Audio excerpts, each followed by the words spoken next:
জনাব মাওলানা মাহবুবুর রহমান উপস্থিত রয়েছেন আজকের এই অনুষ্ঠানের প্রধান বক্তা, শ্রমিক আন্দোলনের অন্যতম নেতা, বোলা জেলা শাখার বাংলাদেশ শ্রমিক কল্যাণ ফেডারেশনের সম্মানিত সভাপতি, উপস্থিত রয়েছেন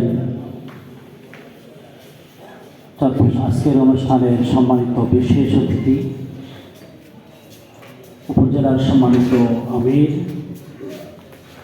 শ্রমিক কল্যাণ ফেডারেশনের উপজেলার চট্টগ্রাম উপজেলার প্রধান উপদেষ্টা অধ্যক্ষ মীর শরীফ হুসাইন, অন্যান্য উপজেলা নেতৃবৃন্দ, শ্রমিক কল্যাণের নেতৃবৃন্দ, প্রিয় ডেলিগেট ভাইয়েরা, সম্মানিত সাংবাদিক বন্ধুগণ, প্রশাসনের সদস্য ভাইয়েরা, সম্মানিত সুধী মণ্ডলী, প্রিয় উপস্থিতি, আসসালামু আলাইকুম রহমতুল্লাহি ওয়া বারাকাতুহু। রব্বুল আলামিনের কাছে শুকরিয়া আদায় করছি যে রব্বুল আলামিনের একান্ত মেহেরবানিতে আপনাদের সাথে সম্পৃক্ত হওয়ার সুযোগ আল্লাহ করে দিয়েছেন। এই জন্য আল্লাহর কাছে শুকরিয়া আদায় করছি, আলহামদুলিল্লাহ। দরুদ সালাম আমাদের নবী এবং নেতা রাসূল করিম সাল্লাল্লাহু আলাইহি সাল্লামের প্রতি, যে রাসূল করিম সাল্লাল্লাহু আলাইহি সাল্লাম তার শাসন ব্যবস্থা পরিচালনা করার জন্য যে পাঁচজন ব্যক্তিকে গুরুত্ব তার বরিত অবস্থান দিয়েছেন, তার মধ্যে একজন শ্রমিককে অবস্থান দিয়ে শ্রমজীবী মানুষের কার্যক্রমকে সমাদিত এবং সমৃদ্ধ করেছেন। শাহাদাত কবরিয়াতের জন্য দোয়া করছি, যুগে যুগে ইসলাম এবং ইসলামী আন্দোলনের জন্য, দেশ এবং দেশের স্বাধীনতা সার্বভৌমত্বের জন্য,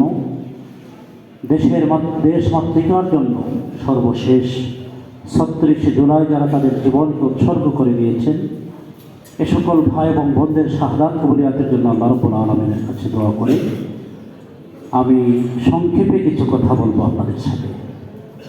এখন তো সর্বশেষ পর্যায়ে কথা শোনার মানসিকতা কমই থাকে, এই জন্য আমি ধৈর্যচ্যুত করবো না, আপনাদের খুব সংক্ষেপে আমার কথা বলবো। সম্মানিত ভাই এবং বন্ধুগণ, আজকে আমরা এমন কিছু মানুষের সাথে একত্রিত হতে পেরেছি যে মানুষগুলোকে আল্লাহ রাসূল বলছেন আল কাসিম হাবিবুল্লাহ। এই মানুষগুলো হচ্ছে আল্লাহর বন্ধু, আল্লাহর সবচেয়ে প্রিয় মানুষগুলো, কাছের মানুষগুলোর সাথে সম্পৃক্ত হতে পেরেছি, এটা আল্লাহর মেহেরবানি।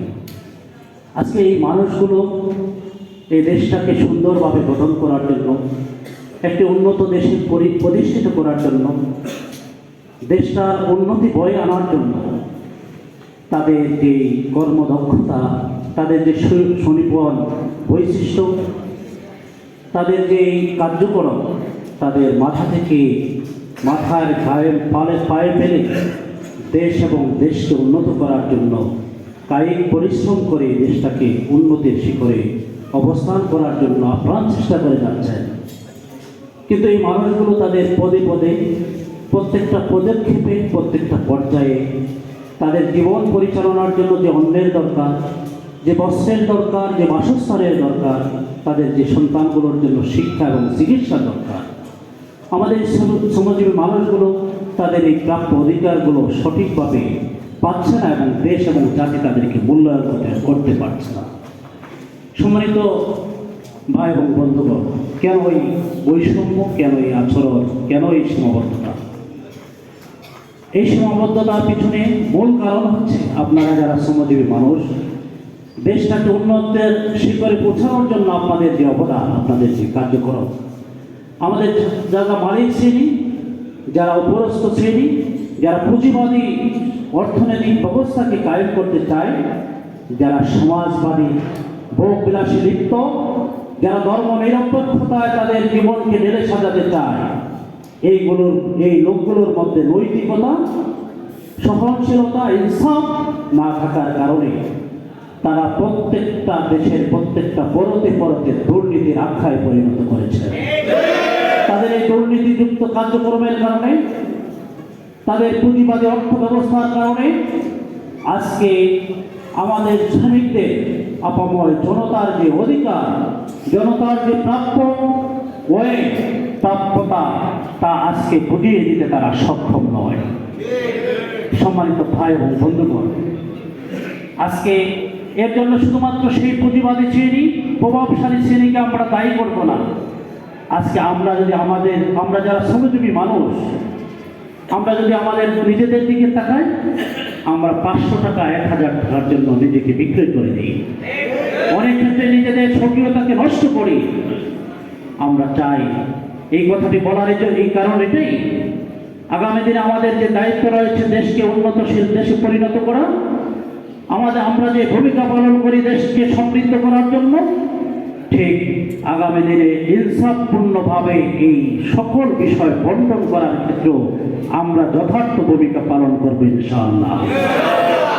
সম্মানিত ভাই এবং বন্ধুগণ, সেই দায়িত্ব রব্বুল আলামিনের পক্ষ থেকে আমাদেরকে যে দায়িত্ব দিয়েছেন, সেই দায়িত্বের ভার আজকে বুঝে নিয়ে সমাজের প্রত্যেকটি মানুষের কাছে সেই দায়িত্ব পৌঁছে দেওয়ার জন্য আমাদেরকে আজকের এই অনুষ্ঠান থেকে শপথ নেব, সেই ভূমিকা আমরা পালন করব।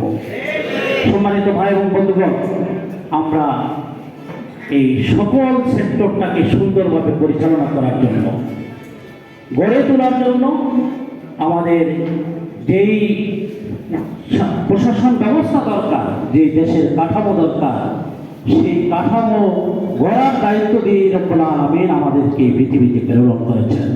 আমাদের প্রত্যেকের ব্যাপারে বলেছেন, ইন্নী জাইলুন ফিল আরদি খলিফা, আমাদেরকে রব্বুল আলামিনের পক্ষ থেকে তার প্রতিনিধি হিসাবে পৃথিবীতে প্রেরণ করেছেন।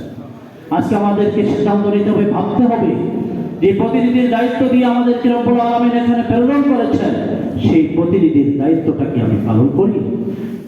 ইমানদার হিসাবে আমার যে ভূমিকা পালন করা দরকার, সেই ভূমিকাকে আমি পালন করি। ইমানদার হিসাবে আমার যে পদক্ষেপ নেওয়া দরকার, সেই পদক্ষেপকে আমার রয়েছে।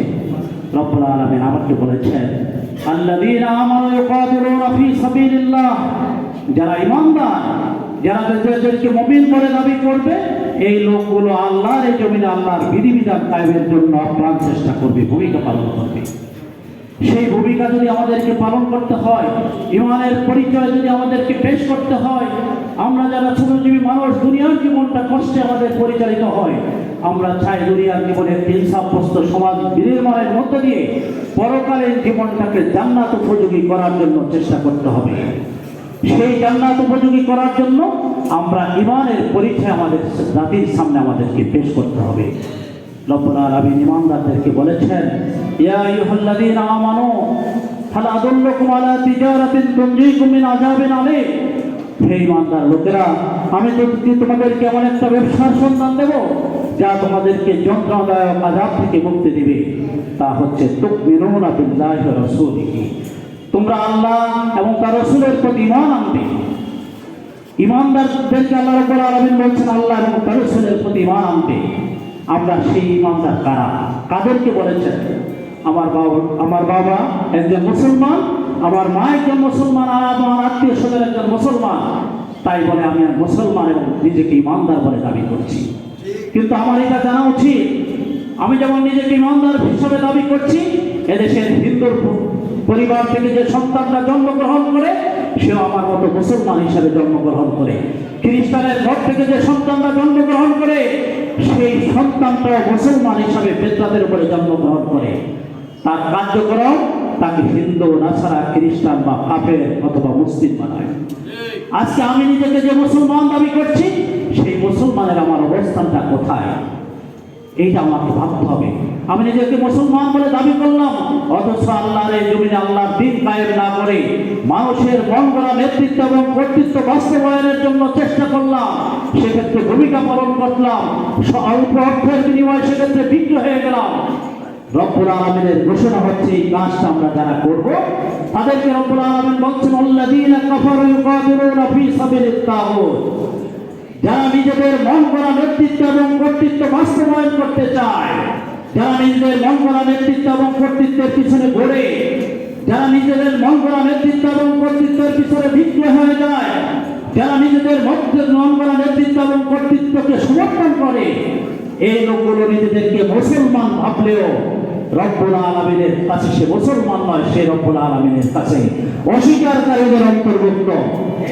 আজকে আপনাদের প্রতি উদাত্ত আহ্বান হলো, আপনার এলাকায় চলে গিয়ে আপনার এলাকায় গিয়ে এলাকার প্রত্যেকটি মানুষের কাছে যান, প্রত্যেকটি মানুষের কাছে বলেন, আপনার ভাই এবং আপনার বন্ধুকে বলেন, হে ভাই এবং বন্ধু, তুমি যে নিজেকে মুসলমান বলে দাবি করছো, অথচ নিজের মন গড়া নেতৃত্ব এবং কর্তৃত্বের পিছনে তুমি নিজেকে পরিচালনা করছো, পরকালীন জীবনে তোমার জান্নাত উপযোগী জীবন হবে না। তুমি যদি জান্নাত উপযোগী জীবন পরিচালনা করতে চাও, জান্নাত উপযোগী মানুষ হতে চাও, তাহলে তোমার দায়িত্ব হচ্ছে আম হাসিবতুম আন তাদখুলুল জান্নাহ ওয়ালাম্মা ইয়ারাল্লাহুল্লাযীনা জাহাদু মিনকুম ওয়া ইয়ারাস সাবিরিন। তোমরা কি মনে করেছো আমি তোমাদেরকে এমনিতেই জান্নাতে প্রবেশ করাবো? অথচ আমি দেখে নিব না। অবশ্যই আল্লাহ বলছেন, অবশ্যই আমি অবশ্যই দেখে নিব। তোমরা কি আল্লাহর এই জমিনে আল্লাহর দিন কায়েম করার জন্য, আল্লাহর এই জমিনে আল্লাহর বিধিবিধান প্রতিষ্ঠা করার জন্য, আল্লাহর এই জমিনে আল্লাহর দিন প্রতিষ্ঠা করার জন্য যে সংগঠন কাজ করে, যে আন্দোলন কাজ করে, যারা ভূমিকা পালন করে, তুমি তাদের সাথে রয়েছো কিনা, কার্যক্রম পরিচালনা করছো কিনা, এটা অবশ্যই অবশ্যই আমি দেখে নেওয়ার পরে তোমাকে জান্নাত দেওয়ার সিদ্ধান্ত গ্রহণ করবো। সম্মানিত ভাই ও বন্ধুগণ, সেই জান্নাতের অধিবাসী আমরা হতে চাই। মনে মনে কামনা করি আমি জান্নাত, অথচ দুনিয়ার জীবনে গিয়ে দুনিয়ার সকল অপকর্মের সাথে মসজিদে গিয়ে নিজেকে মুসল্লি ভাবি, আর দুনিয়ার জীবনে গেলে নিজের মন গড়া কার্যক্রমকে সমর্থন করি, তার পথে পরিচালিত করি। এই কার্যক্রম দিয়ে আমি জান্নাতের অধিকারী হওয়া সম্ভব নয়। সম্মানিত ভাই এবং বন্ধুগণ, জান্নাতের অধিকারী হওয়ার জন্য একটি ইনসাফপূর্ণ সমাজ নির্মাণের জন্য আমাদেরকে ভূমিকা পালন করতে হবে। ইসলামী আন্দোলনের সাথে আমাকে ঐক্যবদ্ধভাবে জড়িত থাকতে হবে। এই ক্ষেত্রে আমি একটু বলে দিতে চাই, যারা নিজেদের মন করা নেতৃত্ব এবং কর্তৃত্ব পালন করছেন, আপনাদেরকে জামাত ইসলামী করতে হবে, এই কথা আমি বলছি না। আমি বলছি জাহান্নাম থেকে আপনাকে বাঁচার জন্য আপনাকে ইসলামী আন্দোলন করতে হবে, ইসলামী আন্দোলনের সাথে সম্পৃক্ত থাকতে হবে। জামাত ইসলামী কেন করতে হবে? জামাত ইসলামী জামাত ইসলামী একটি ইসলামী আন্দোলনের নাম, এজন্য আপনাকে জামাত ইসলামী করতে হবে। ইসলামী শ্রমিক আন্দোলনের সাথে জামাত ইসলামের শ্রমিক আন্দোলনের সাথে সম্পৃক্ত থাকতে হবে। কারণ হচ্ছে, এদেশে যদি আমরা প্রশাসনিক কাঠামো বিনির্মাণ করতে চাই, জামাত ইসলামের সকল প্রশাসনিক কাঠামো বিনির্মাণ করার মতো সামর্থ্য রাখে।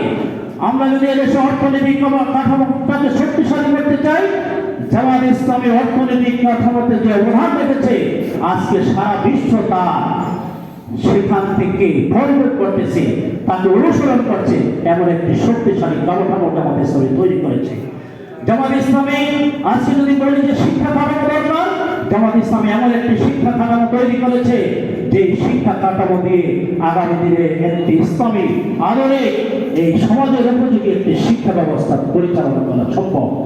এভাবে প্রত্যেকটি ক্ষেত্র, ইসলামী সংস্কৃতি, ইসলামী অর্থনীতি, ইসলামী শাসন ব্যবস্থা, ইসলামী সমাজ ব্যবস্থা বিনির্মাণের জন্য যে কাঠামো দরকার, যে পন্থা এবং পদ্ধতি দরকার, জামাত ইসলামের সেই পন্থা এবং পদ্ধতি প্রত্যেকটা ক্ষেত্রে প্রতিষ্ঠিত করার কারণে, আর জামাত ইসলামী ইসলামী আন্দোলনের নাম হওয়ার কারণে, ইসলামী সংগঠন হওয়ার কারণে আপনার দাবি, মুসলমানদের প্রতি, ইমানদার প্রতি দাবি হচ্ছে ইসলামী আন্দোলন করা ফরজ, আর জামাত ইসলামী করাই আমাদের জন্য কর্তব্যের অন্তর্ভুক্ত।